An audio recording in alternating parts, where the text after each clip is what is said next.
மீரா, அந்த குடும்பத்துல இருந்து வர்றாங்க. நாம எல்லாம் ஒண்ணா நின்னா சந்தேகம் வரும். எல்லாம் பிரிஞ்சு போய் அவங்க வேலையை பாருங்க. மாமா மாமா ஒரு நிமிஷம் இருங்க. அவங்களுக்கு நம்மள பத்தி எல்லாமே தெரியும். தெரியுமா? நான் தான் சொல்லிக்கிட்டு இருந்தேனே, பத்திரத்தை எடுக்க ஹெல்ப் பண்றாங்கன்னு. அது அவங்கதான். அக்கா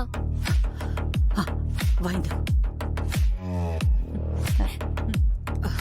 வணக்கங்க. வாங்கம்மா. வணக்கம். வணக்கம்.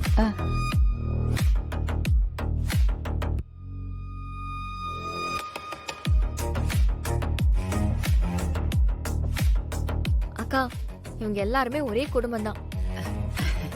நாம அந்த டாக்குமெண்ட்டுக்கு உதவி பண்ணா இவங்க நமக்கு உதவி பண்றேன்னு சொல்லிருக்காங்க.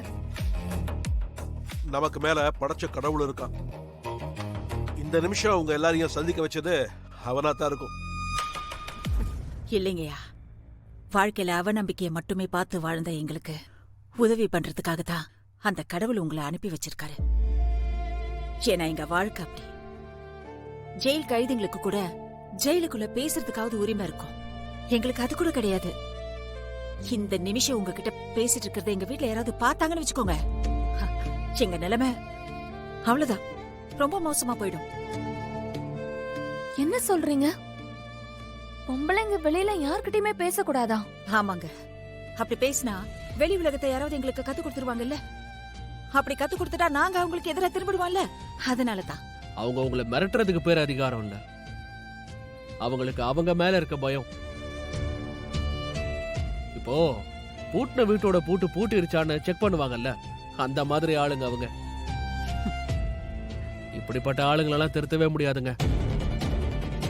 அவங்கள பொறுத்த வரைக்கும் அவங்க சொல்றத கேட்டுட்டு நடக்கணும். எது சொன்னாலும் தலையாட்டணும், அவ்வளவுதான். அப்படி இருந்தா 3 வேளை சாப்பாடு, இருக்க இடம், போடுறதுக்கு ட்ரெஸ் எல்லாம் கிடைக்கும். இதெல்லாம் கொடுமை. இந்தோ இருந்தாலும் அப்படி இருக்கவே முடியாது. நீங்கலாம் அவங்கள எதிர்த்து பேசினதே இல்லையா? அப்படி நினைச்சதே இல்ல. சத்தமா பேசுறாதீங்க, அவங்களுக்கு யாருக்காவது கேட்டு போகுது. ஏங்க இவ்ளோ வீக்கா இருக்கீங்க, ஏதோ தப்பா இருக்கு. இவ்ளோ வீக்கா இருக்க நீங்க எப்படி எங்களுக்கு ஹெல்ப் பண்ணுவீங்க?